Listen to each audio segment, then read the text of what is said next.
Hello, my name is Tokiwa T. Smith, and I want to welcome you to Tokiwa T. Smith's Consulting inaugural Chat into Virtual Workshop series. So, the purpose of this workshop, which is a event of Tokiwa T. Smith Consulting, is a quarterly event where we actually discuss racial inequities and systemic racial issues, racism in education and philanthropy.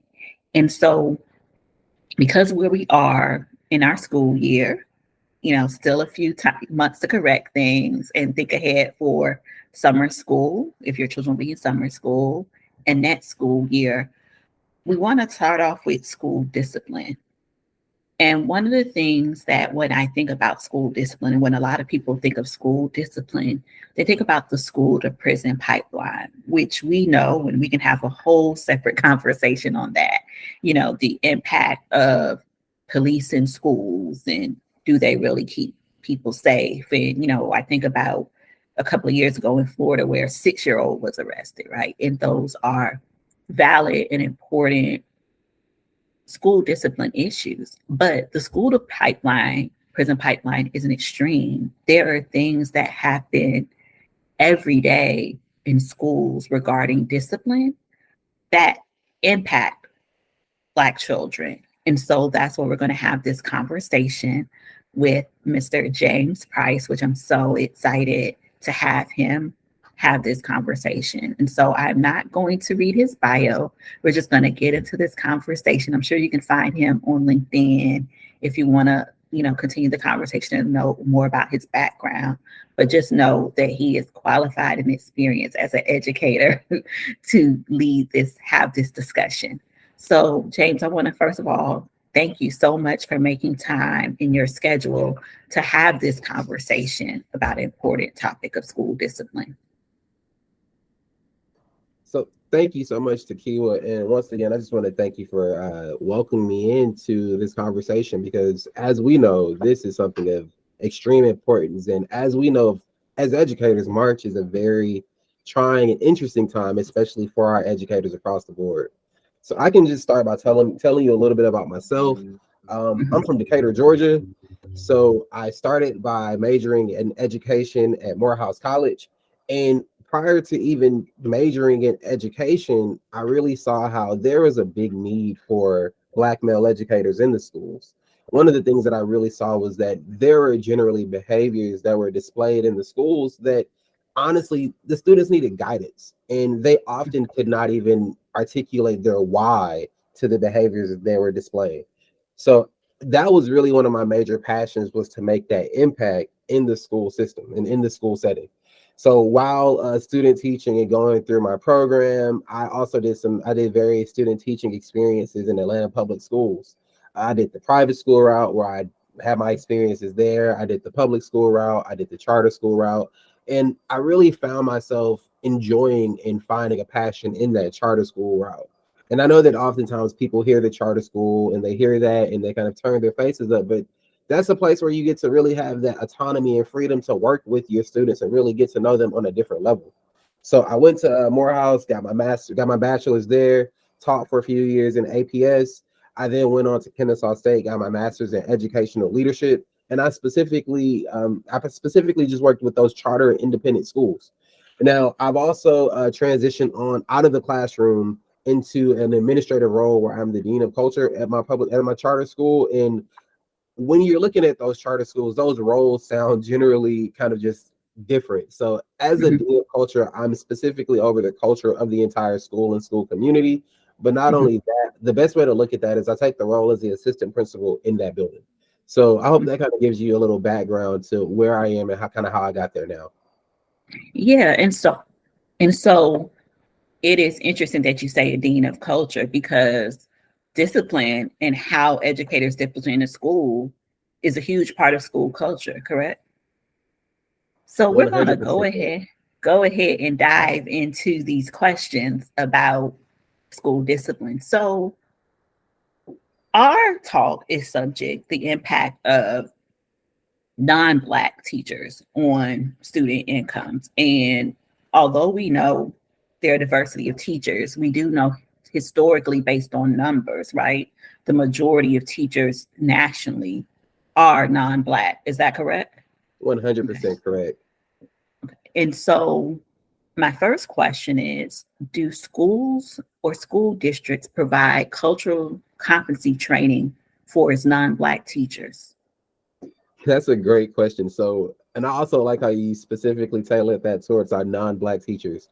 Mhm. I'll be honest and say that schools will not pull your non-Black teachers and specifically train them for Mhm. those culturally responsive trainings. What I will say is that the schools will ensure that there are culturally responsive aspects in the school setting. And one of the things I want you to keep in mind is think about how they've been doing the push of getting CRT and getting that out of the schools and making sure that we're being inclusive with that. So you will generally not see that our non-Black teachers are getting specific instruction or specific professional development on culturally responsive strategies or pedagogies because of the fact that you're going to get the pushback of we're pushing CRT into the schools, which you're going against that completely.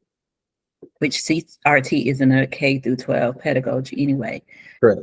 So what is the pushback for that? Because if there's specific training for subject matter, science teachers, coaches, was there a pushback on training non-Black teachers that may teach in schools that don't look like them? That just seems like it would be an important specialization just as the subject matter expert.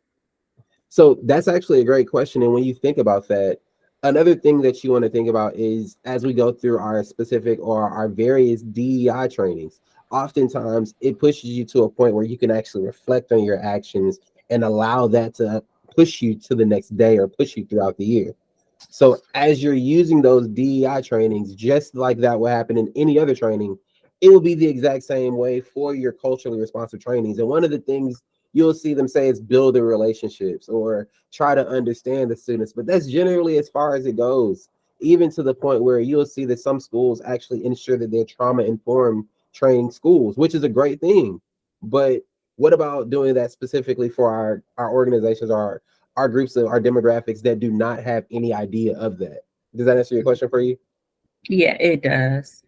So my next question is, are school policy discipline bodies determined at the classroom level, school level, district level, or a combination? Great question. So let's start with just the school level discipline policies, right? So when you Mhm. have those school level discipline policies, one of the things that I did when coming into my role as the dean of culture was I looked at all of those policies and I actually looked at how could we shift those to ensure that they're culturally responsive to our community. How can we ensure that we're actually not feeding into work avoidance behaviors?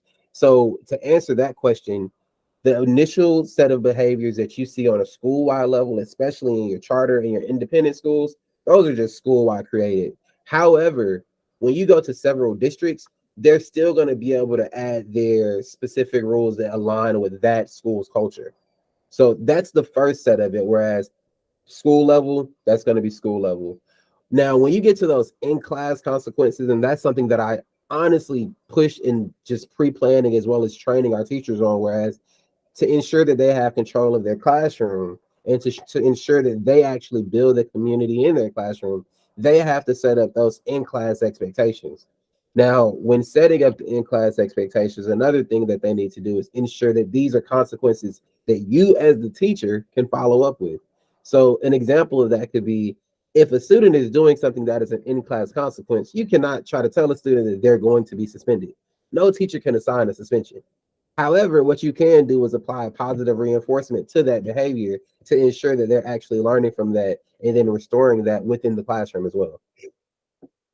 And that is some of the disconnect that we're seeing, right? That there are things that happen in the classroom that are a classroom issue, right? That should be Right. handled in the classroom, but they're sent to your office, the AP office, another classroom, which we've seen that before. Correct. And so you're making a great point about when it comes to classroom rules, being mindful that the consequences for that behavior should be handled in the classroom.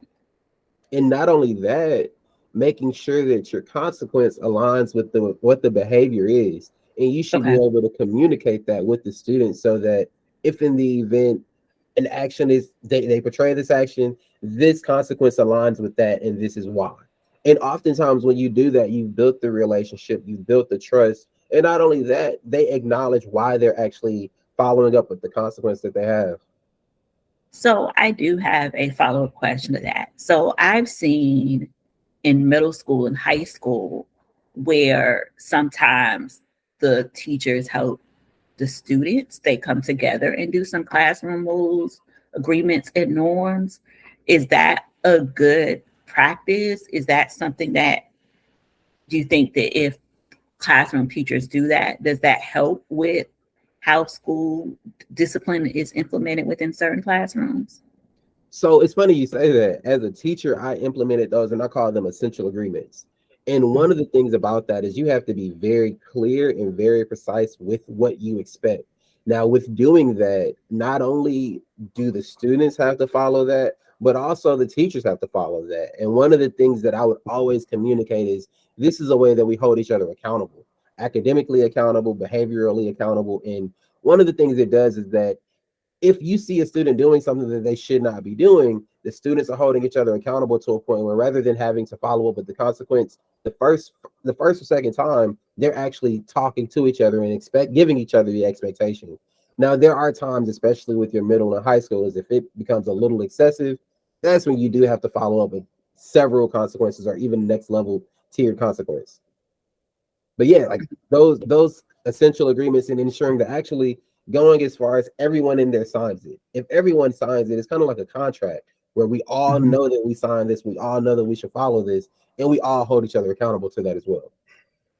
And you said a great thing that I never really connected into now how we should really think about school discipline as a way to hold people accountable, right? And Hmm. that accountability is a two-way street, the Hmm. students and the educators. But I feel like sometimes we just have the accountability on the student, right? But Hmm. they're children and they're developing and they're going to be on some shenanigans or not be able to manage their emotions, right? Correct. They're learning.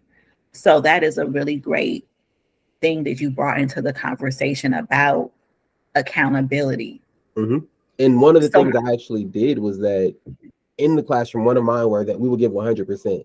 But I was very clear that we're not screaming, we're not yelling, we're just making sure that we're present. And there was a day where I was not there.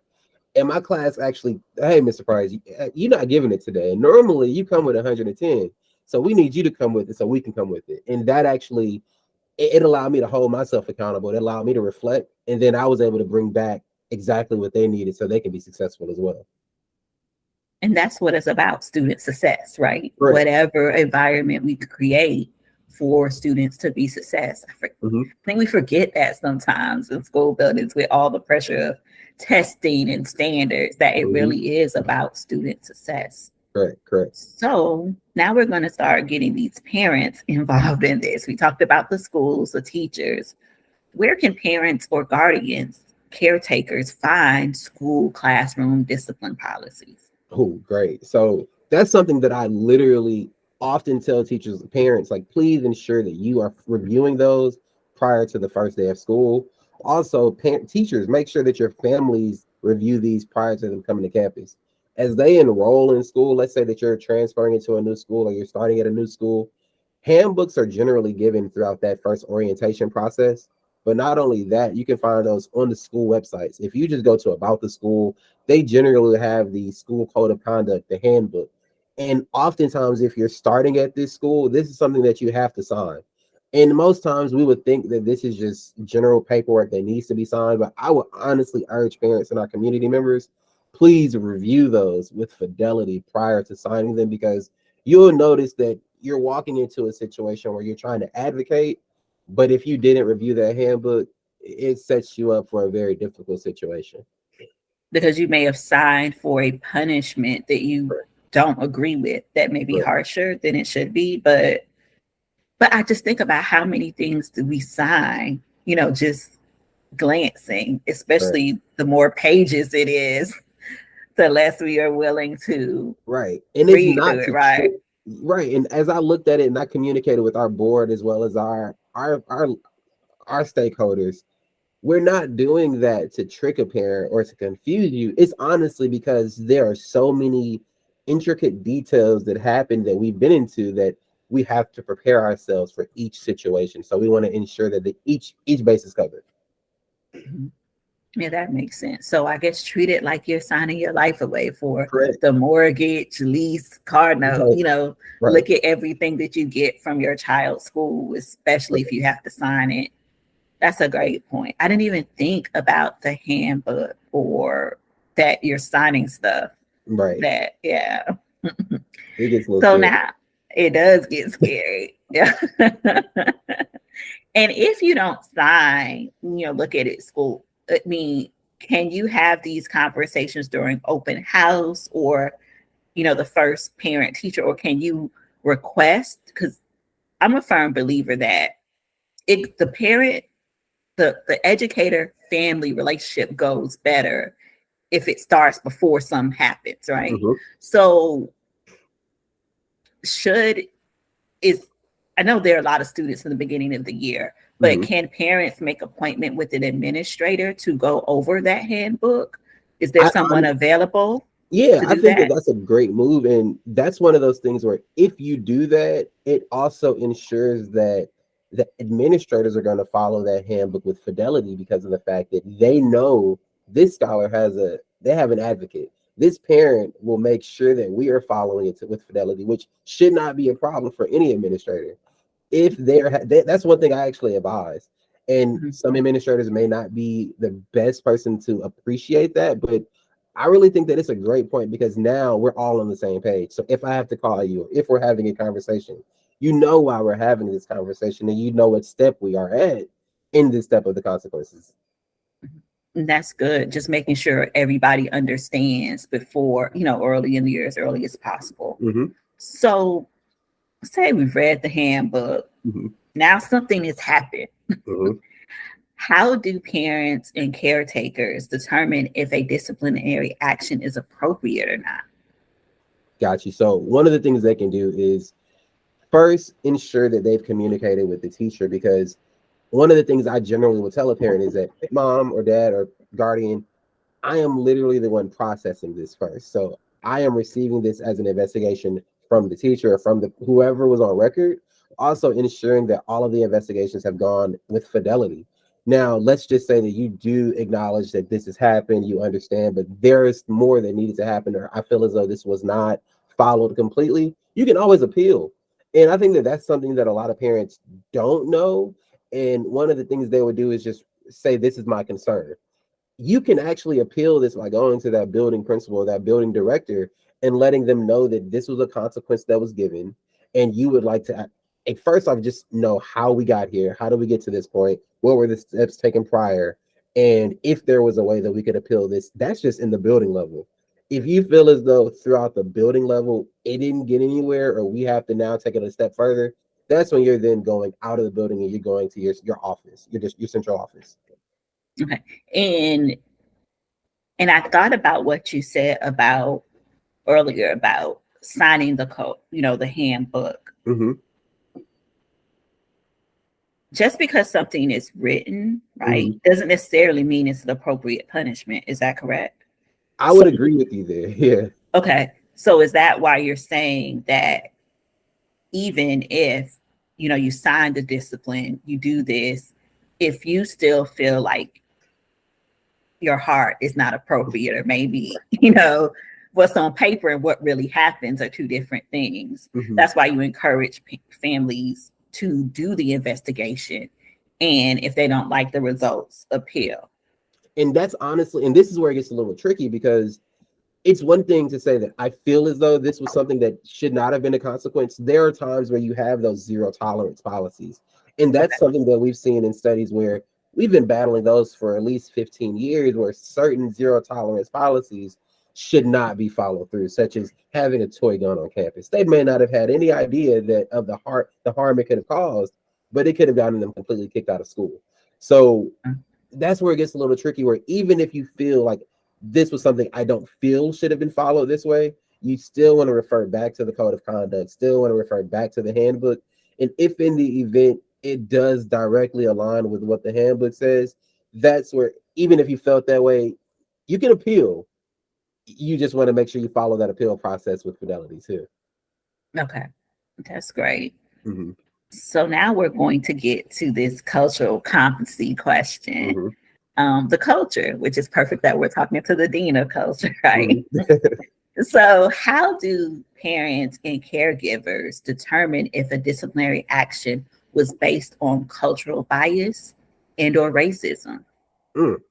So that's honestly a really, really good question. And that's where you want to make sure that you're involved in the school community, because of the fact that if you're there, you can always raise your concerns and in a proactive manner. So before you even identify that the consequence was given in a race, just had a bias or had an implicit bias, or there were any racial backings towards that, the first thing you can do is raise your concerns in the classroom where you notice that something was said out of line initially.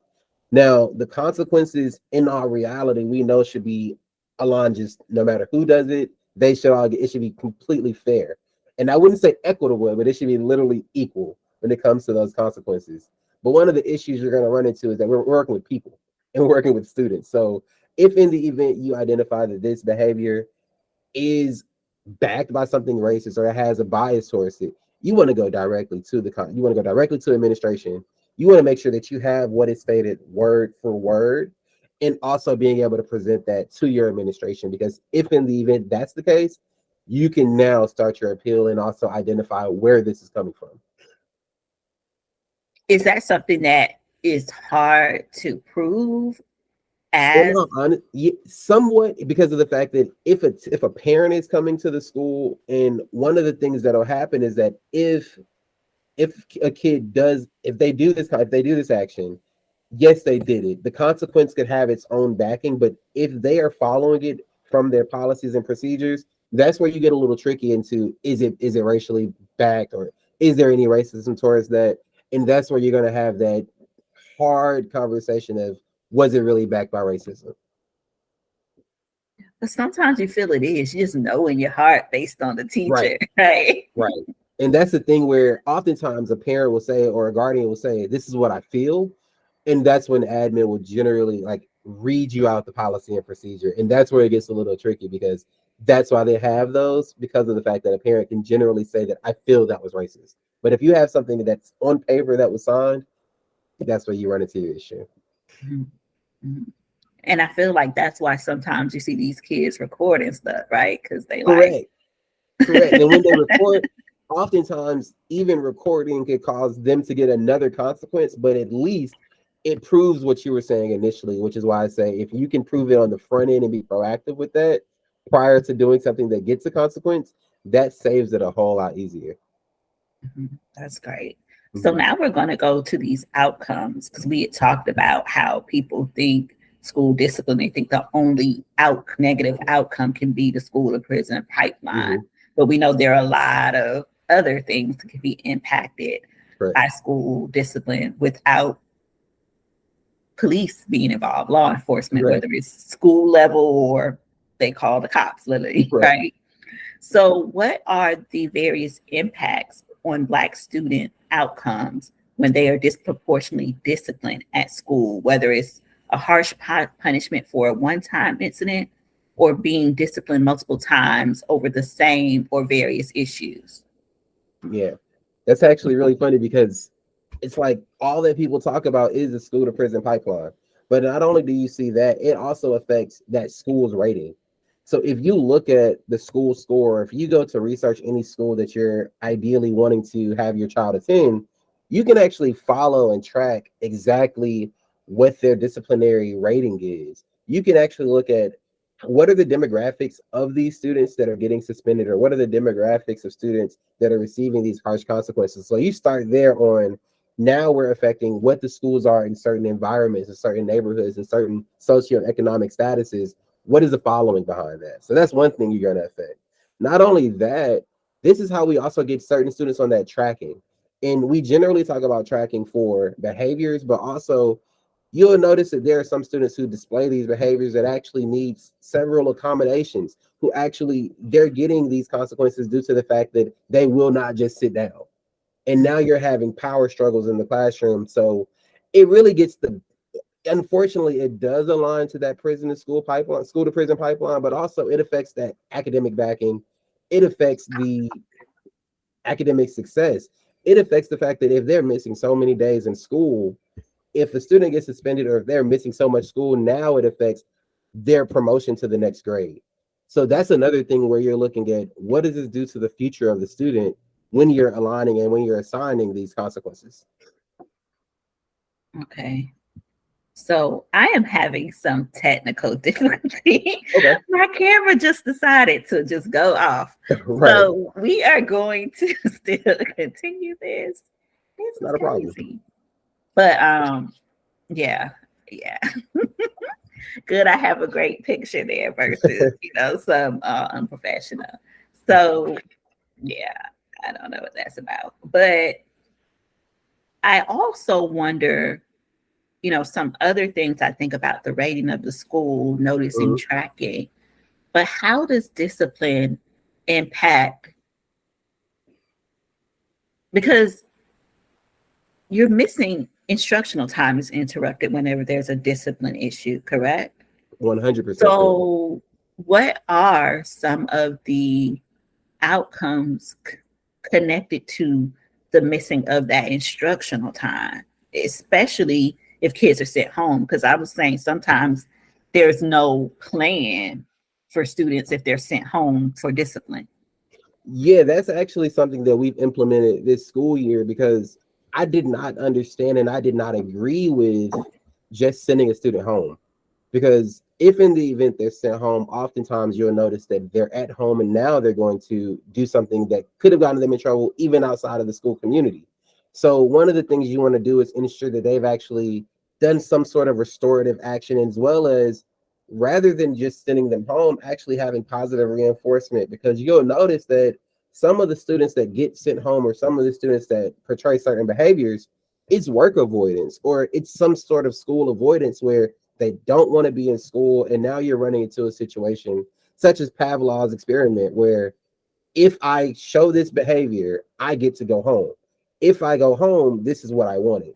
So if you actually refrain from sending them home initially and you're actually building the relationship to identify exactly what it is that they're trying to do, you've now built the relationship where you can actually communicate with that student that you may not go home today because we actually see why you're doing this. So they're missing school, their grades are falling. Now they're getting retained. You're increasing the retention rate, which is obviously not great. So rather than sending them home, another exploration could be actually partnering them with a mentoring group, partnering them with a teacher, or partnering them with someone where we can keep them in class and keep them in school rather than just sending them home each time they do something. So, my additional question with that, because I think of when it comes to school dress code Mm-hmm. and how that not only impacts instructional time, but it also a social emotional component to that. Mm-hmm. How do discipline outcomes that may have that social emotional impact? What are some of the outcomes that students have as a result of those type of things, where it's not just, okay, you're missing class, but maybe, there are some emotional social impacts of that, So of that this is what, discipline. yeah, this is one of those times where the responses do sound like I've heard this before, but when you actually do it with fidelity, it actually will sometimes work where you will see a student that barely comes to school, but when they come to school, they're completely out of dress code. And I'm not saying like they come inappropriately dressed, they just don't have their uniform on, or they're wearing something that they probably shouldn't wear. If you actually build a relationship with the student to actually communicate with them why they should dress this way, or you're actually communicating with them, like figuring out why they actually came to school dressed that way, most times you'll actually acknowledge that, oh, I actually didn't have a washer and dryer this week, or oh, I actually didn't have that. So now, rather than looking at the school as only a space of just learning and schooling, it now becomes a safe haven for them, or it actually becomes a safe space for them. So now they can actually identify safe spaces where they can communicate for their social emotional needs. And then you can actually partner them with the counselors. You can partner them with the social workers so they can get those resources they need rather than putting them back at home for something that could have been communicated. So is that where you see some of the schools having a laundry on campus, like all of those things to solve those Yeah. the So it's wraparound services that right. happen, right? Because Yeah. So kids I have real actually, life issues, right? yeah, they literally do. Like you'll notice it. So I'll notice some oftentimes some administrators will say, like, why does this kid come to your office? Or why does this kid just randomly walk over there? And I'm like, oh, he has deodorant here. Or they have a few just personal needs here. Like we have a washer and dryer at our school, and you'll notice that it's in one of the most hidden spaces where they know to just leave their clothes at a certain space, and they get that need or they get that support, or they don't have deodorant. They get that here. They don't have a toothbrush or toothpaste or mouthwash. And it's just the small things where if a student sees that this is a place where they can actually get that support, you'll get a whole lot further, and you're actually building the support with them, and you're building a relationship with them where they know that it's beyond just teaching them or it's beyond just giving them expectations. And you actually get to see the school as a community rather than just a place where they learn. And yeah, it's one of those whole child approaches, right? Correct. And you've seen some of the great educators talk about the difference in response with children once they know you care, right? Correct. So, Correct. yeah, so that is great. And Mm-hmm. also, I think it is great that it removes the shame, right? Because Mm-hmm. I believe that children are a direct result of the adults in their lives. So they cannot control socioeconomic status of their Correct. family. They were born into this. Correct. So Um, if you actually and show them an outlet, it changes the entire approach. And they get to acknowledge that, well, although I come from this, I do have someone that's here to support me, and they're not going to put it out there about me either. mhm, that trust and confidentiality, right? Precisely. So we have a few more questions. Hmm. And thank you. This has been a great discussion. I thought it would go one way and it's going some ways, but it's also touching some of the issues that we have to think about in a school building important, like dealing with children, like they are children and they Right. have needs and they have their stuff Right. versus stuff they can control, stuff they can't control, stuff they're learning as they're maturing, Right. as children. And so I'm glad we were able to address some of those things Hmm. because I do think some of those things do impact how they behave in school, right? 100%. And it's not always this kid is bad, this kid is Right. disrespectful, right? It's Right. they may have some stuff going on at home, or they don't trust you, right? Right. Or they don't feel there are enough caring adults in that school building. So all of those things that we have to think about as a community for our children, especially anybody that spends any time in the school building, right? Exactly. And it's really just more so of being trauma informed, actually being culturally responsive. And when you really speak to the student to understand rather than trying to only pour into the student, you really have that the root word of education, which is educe, which is you all are sharing that information. As you share, they're learning and you're learning more about them so you can reach them even deeper. I did not know that was the root word. Mhm. But I also have my degree in engineering, so there's no Right, right, I don't know that. So thank you for bringing that scholarly part of education in. right, right. Do you think that non-Black educators giving Black students, harsher discipline actions is an individual issue, like teacher, classroom, school, or is it a systemic issue in education? Oh, that's a really good one. And I think about it as when I receive referrals, oftentimes I'll process the referral. And the reason why I started without answering is because it's both. You will have some teachers who they will literally expect a certain consequence because they are not culturally responsive. And there have been times where a student called another student a pick me, and the teacher heard and thought they said a pygmy. And it's just like it was totally thrown out of context. And the teacher just thought she was being very inappropriate, talking about pygmies. And the students had no clue as to why the teacher was so upset. So if you really build up your cultural responsive pedagogy strategies and actually learn to understand your students, that will first help you identify where some of these behaviors are coming from, as well as why they're saying some of the things they say. However, what happens is that when you have certain behaviors that occur, some of them, like some teachers do not have the bandwidth, or they do not have the patience to be as frank as that, to actually continue to work with those behaviors. And that's where it gets a little tricky as well. So it's a little bit of both. But it sounds like that pick me and pygmy situation could have been like simple as saying, well, what did you say? You know, Right. like making sure you heard what you heard, Correct. right? And that's where Um, I've actually told teachers, before you actually start the referral aspect, or before you start that process, I want you to communicate with that student and make sure, what did you say? Let me make sure I heard you clearly. What was your intent on saying that? Because oftentimes the intent of what they were trying to say or what they were doing doesn't even align with what the consequence should have even been. so I do want to dig a little deeper on this systemic issue with Mm-hmm. harsher punishment for Black students. Mm-hmm. So, what are examples of that make you know it's a systemic issue versus one with a particular teacher? I would say that if you think about, when we look at our zero tolerance rules, policies, and procedures, right? There are some, Mhm. and there was one that really gets me on a regular, where there should be no, nothing that emulates a gun, or nothing that of a toy gun or anything of that nature. When you look at that across the board, you're expected to send the kid home for like 365. And in all reality, that could have really been approached in a completely different way. Whereas the behavior is not just the behavior. This was completely of the understanding of the child, and they probably had a completely different reason why. Whereas if you have another student who, they come to the school with the intention of causing harm and they display that action, that behavior was that behavior. And that does require that consequence. So it could be an if and then for that, if that makes sense. Mhm. Yeah. And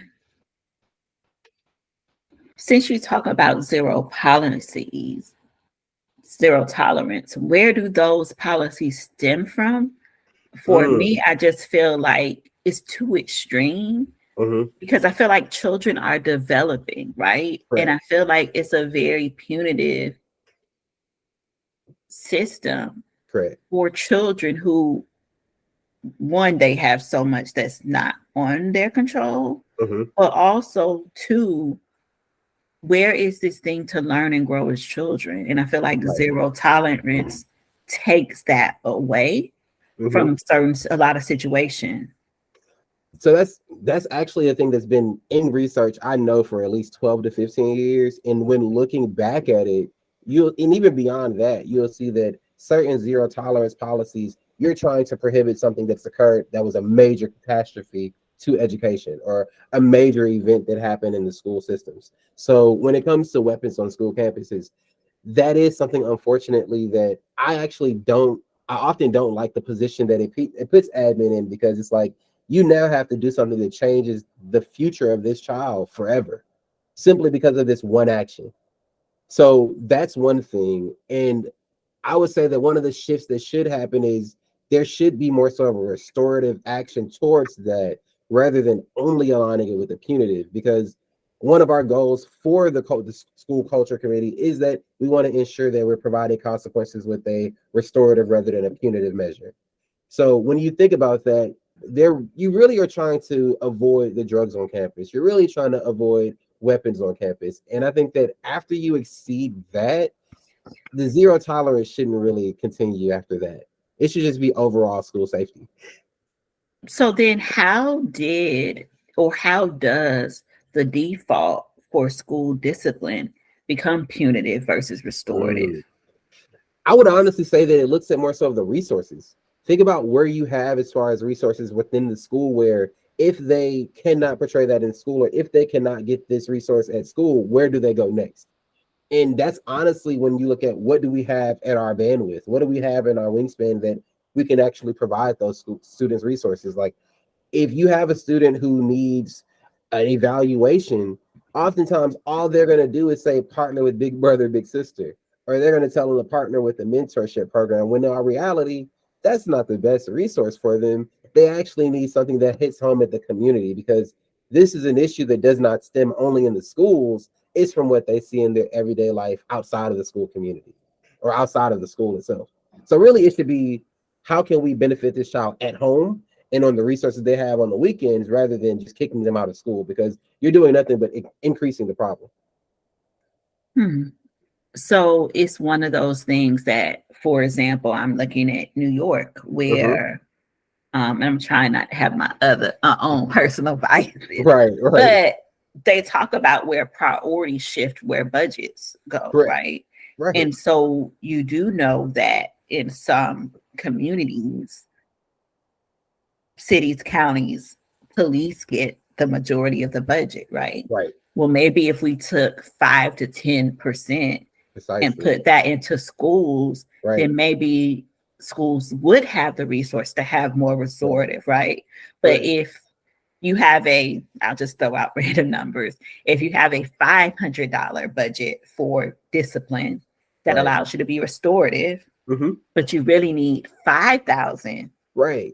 I can see why you go punitive, right? They go Because punitive because it seems easier, and that's Mhm. where, as you work through the PBIS committees and the PBIS strategies in the schools, it does take more work, and it takes more bandwidth, and it takes more out of the administrator, out of the individuals involved. But as you do it, the in the long run, you get a better result, because And now there was no just punitive, you go home and you come back. There was no conversation. And one of the best things to do is, if the student receives a punitive consequence, you want to make sure you follow up with something restorative, so they can identify why they got that consequence, why this happened, what is the best way to follow this up in the end, so that we don't have the continuous, and we don't have repeat offenders. And that's such a terrible way to put it. yeah, and it sounds so It prison sounds culture. terrible. It Repeat sounds offenders, terrible. right? It sounds terrible. And those are consequences that some students actually get sent home for, because they did it once, they did it twice, they did it 3 times. But at what point do the administrators actually say, well, maybe I should have a conversation to provide them additional tools in their toolkit or their toolbox, so that we don't have the same actions happening? So who is that adult that does it? Do we need to imagine schools? Because I can understand, like in your role, which will be, universal title, Right, assistant principal, right? right, right, I was in a school yesterday where the assistant principal had 2 monitors and a laptop, right? right, So whatever her responsibilities are, I couldn't imagine her having the space to also do this restorative when somebody comes back. Because sometimes the kids have to face the consequences, right? correct. But in an ideal situation, who would be that school official or school staff, or what staff would need to be created to have that support? Because how we were talking about, these are children and they're Right. learning, right? And that Mhm. is where that piece comes from. Like, you have the consequence, you learn and do better next time. Mhm. So who would do that in our existing system? Correct. And in an ideal world where we have the 5,000 instead of the 500 Right. for this.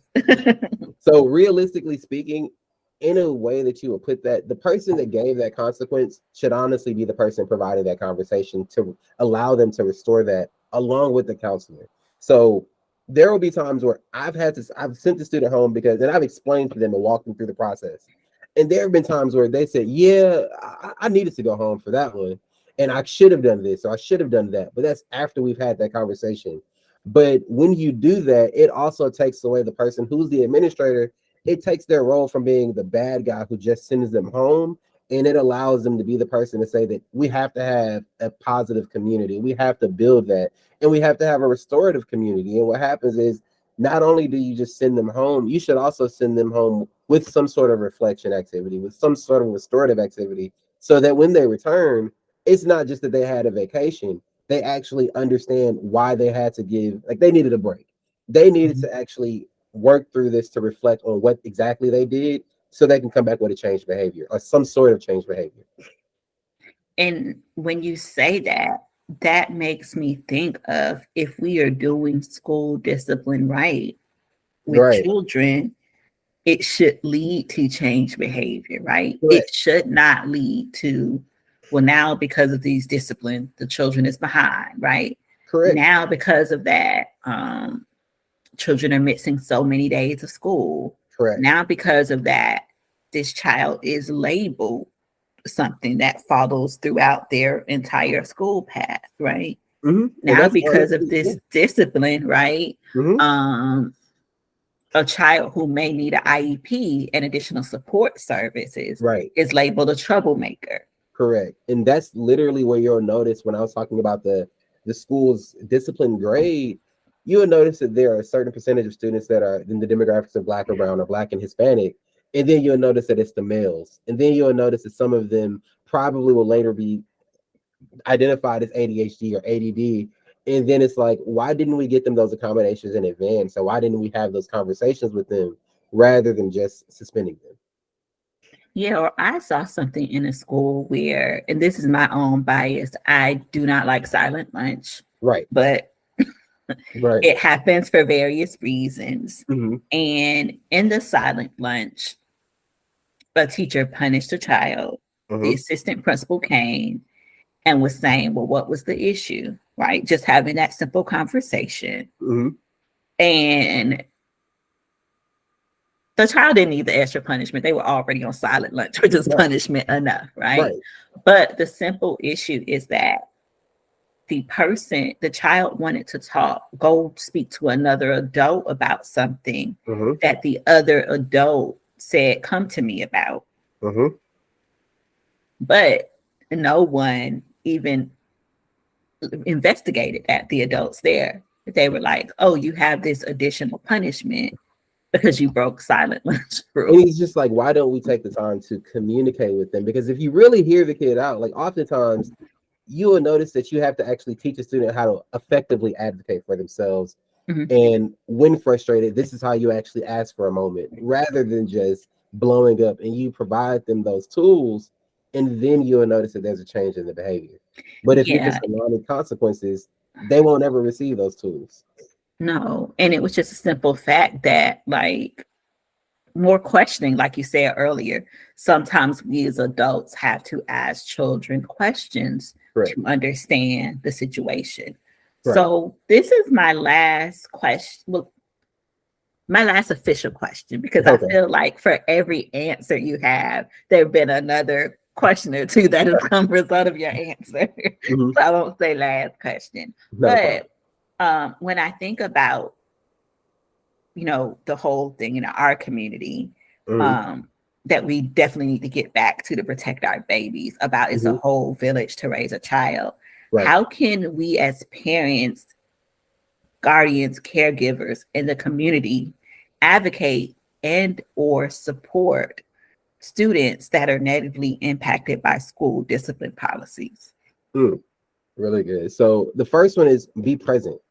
And when I say be present, I'm not saying come to the school regularly. What I'm saying is in some sort of fashion or some form of fashion, ensure that the teacher, administrators know who you are, even by communicating via email, via phone, coming when you can, even when they're after school events, so that they can know that this student has an advocate.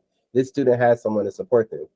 Another thing is just making sure you're communicating with them effectively. One of the things that I've noticed that some Title I schools do now is they actually have classes for our parents that teach you how to effectively communicate with your teachers, with the administrators, how to effectively send those emails where it's not completely coming off in an aggressive tone, but more so you're inquiring to make sure that they're receiving the adequate support. Another thing is communicate with the child and the teacher collaboratively, because oftentimes some students will manipulate that, and some, they're kids, so they want to make sure that they're getting their best experience, but making sure that the expectations are shared collaboratively. So if the student knows that this is what my teacher expects, that the parent can also, the parent or guardian can also follow up with what the expectation is, so that that's not an extended conversation. If everyone's on the same page, most times it's a very smooth process and a very smooth transition, because of the fact that there's no conversation as far as what do you want this child to do. That's no longer the question, because of the fact that that's already been shared from the first quarter. And I like what you're saying about bringing the child and the teacher together, hmm because a lot of times, isn't that the disconnect? Like Right. the parent or family member is listening to the child, and then they're hearing from the teacher. And Right. you know how the old saying goes, there's his side, her His side, side of and the side. truth. Right. Right. And so I feel like that is a really good point for us to advocate. So Right. say if we're just a village and we Mm-hmm. just are like, we don't like these stats in this school, in this school Mm-hmm. district, Mm-hmm. we may not have a child in that school building. Right. How can we advocate as a community to, you know, change school discipline? Or if we don't have kids in the school, we can't, school district. Right. So generally, you can attend any board meeting. They're always open to the public. And oftentimes, if you have to share or if you have questions, that's a great opportunity or a great time to actually gain understanding of what those school and discipline policies and procedures are. And when doing that, you're also able to gain clarity on that so that you can understand why this may even be a consequence or why this may even be an expectation rather than being reactive to it. And when it happens to someone you know or to your own child, you're then having to respond to it with no information. Okay, well, that is a good thing. I don't even know if I have ever been to a school board meeting. Right. And then a lot of times I have seen, like, I'm in a couple of parent groups, Mm-hmm. and I see something has happened, and people are going to the school board meeting as a reaction Right. to the thing versus consistently being there to be aware and avoid. So I think that that is a great point for us to make. If we care about children, Mm-hmm. attend more school board meetings. School board meetings and PTA meetings, because that way you're actually able to see who are these people in the building that are actually supporting our children.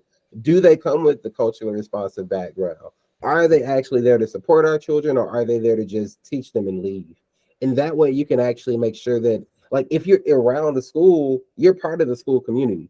So you matter too in that area.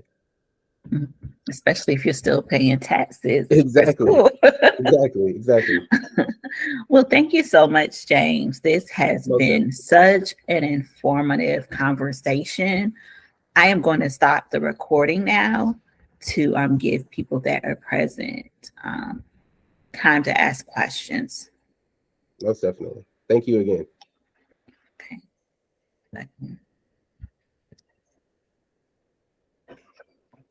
Give me one.